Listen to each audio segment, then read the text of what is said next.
Britons love drinking, yet their pubs are dying. Last year, the UK hit its lowest pub count since records began in the 1920s. Pubs are dying, so people assume the British are drinking less. Wrong. In 1950, Britons drank an average of 3.9 litres of pure alcohol per person. By 2004, this had more than doubled to 9.5 litres. That's 150% more alcohol than 50 years earlier. Today, UK adults still consume around 10.7 litres per person per year, and they're just not doing it in pubs anymore. And when you ask why, the answer is cost. In the late 1980s, a pint cost around 90 pence.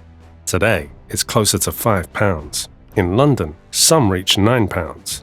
That's nearly a quadruple increase while wages have crawled up slowly. Anyone would assume alcohol is becoming unaffordable. Yet here's the contradiction that changes everything. Since the 1990s, alcohol has actually gotten more affordable. Week after week, booze becomes easier to buy. The data is clear on this. So how can both things be true? How can pints get more expensive while alcohol gets cheaper? The answer lies in what you're actually paying for. The drink itself only makes up 5% of a pint's cost. Everything else goes somewhere different: wages, utilities, transport, rent. And the biggest chunk, more than a third, disappears into taxes. That's where the real battle begins. Pubs aren't competing with other pubs anymore.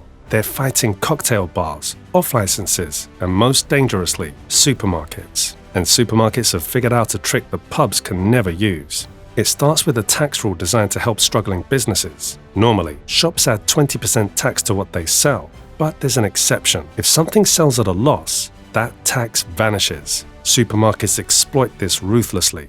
They sell alcohol dirt cheap, sometimes below cost, just to get customers through the doors. They make their money back on everything else in the basket. The result? Pub beer prices skyrocket. Supermarket beer prices stay flat. Since the 1970s, pub drinking has collapsed while home consumption keeps climbing. But the tax dodge isn't even supermarkets' biggest advantage. Their real weapon is space. A pub is full of dead space by design. Wide aisles for mingling, standing areas, and seating that only fills at peak times. It creates atmosphere, but it's economic suicide. A pub might turn out a few pints per table each evening. That's minimal revenue for massive square footage. Supermarkets pack every aisle floor to ceiling.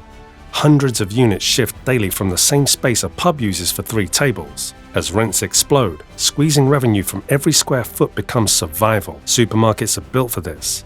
Pubs never stood a chance. The pub business model was designed for a different Britain. When pubs became fixtures of local life, land was cheap. You'd find 2 or 3 on the same street without issue. There wasn't much competing for space back then. Then everything changed. Britain's population surged by nearly a fifth in just decades. People flooded cities for work.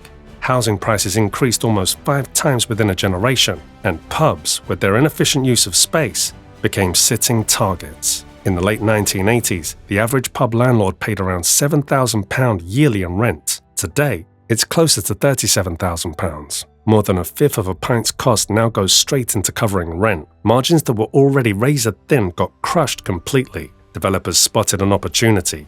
They bought up pub sites and flipped them into housing for massive markups. In Maidstone alone, more than a dozen pubs shut their doors last year. Streets once buzzing with beer gardens became rows of boarded windows. The pattern repeated across Britain. Rising population should save businesses, not kill them. More people mean more customers, which offsets higher rents. It's why corner shops and barbers survive. Everyone needs groceries and haircuts regardless of where they're from, but pubs require something specific: people who drink. Many of the UK's largest post-war migrant communities came from cultures where alcohol is forbidden or discouraged. Islam prohibits it entirely. Sikhism and certainly Hindu traditions strongly discourage it. Even conservative Christian denominations from West Africa drink far less than the British average. Since the 1980s, these populations have grown from about 800,000 to over 4 million. That's roughly a third of Britain's total population growth. This influx pushed property values higher. It didn't bring customers through pub doors though. Tower Hamlets and Newham tell the story clearly. The Muslim population there grew from under 5% in the 1980s to around 35 to 40% today. Nearly half the pubs closed over the same period. Look across London boroughs with large non-drinking communities and you'll see the same pattern. The closures follow demographic contours almost perfectly. For landlords watching their customer base shrink while rent climbed, selling to developers made more sense than staying open. The economics stopped working. Want more on Britain's hidden shifts? Hit subscribe. Blaming demographics misses the biggest shift. British culture itself moved on. 80 years ago, payday meant one destination, the pub. In the 1950s, more than 10% of household spending went to alcohol and tobacco. Today, that figure sits at 3%. It's not just about affording less. There are simply more options now. Streaming services, holidays abroad, and restaurants. Money flows in different directions, and younger generations have rewritten their priorities completely.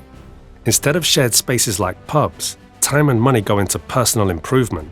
Gyms, yoga classes, mindfulness apps, side hustles. The pub used to serve a social function that doesn't exist anymore. For decades, it was where you met your mates and new people.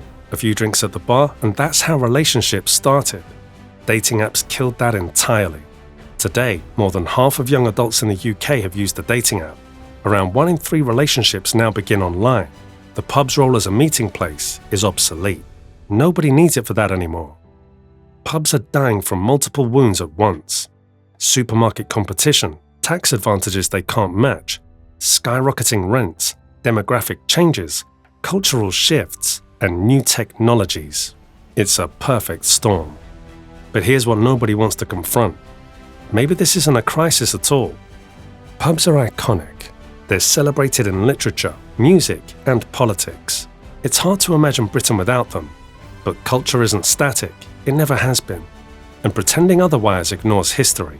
200 years ago, coaching inns were cornerstones of British life. People ate, drank, socialized, and caught up on news while waiting for horse-drawn coaches. Today they've vanished. Railways replaced them. Then cafes, hotels, and eventually the modern pub itself. Nobody mourns coaching inns. They were simply replaced by things that fit the times better. This might be the same evolution playing out again. Pubs are making way for what people actually prioritize now. Housing, restaurants, gyms, spaces we haven't even imagined yet. That doesn't make the decline meaningless. Losing visible tradition always stings, but assuming it must be negative ignores how culture works. It adapts. It always has. The sentimental attachment to pubs doesn't change the economic reality or the demographic shifts or the cultural evolution happening underneath. More pubs will disappear, that's certain. But the real question isn't whether we should save them. It's whether Britain can create something new that serves the same function pubs once did. A third place between work and home. A space for community that fits how people actually live now, not how they lived in 1950. The map of pub closures isn't just tracking buildings. It's tracking the end of one Britain and the uncertain birth of another. So, when the last pub on your street closes, nothing will replace the community it once built.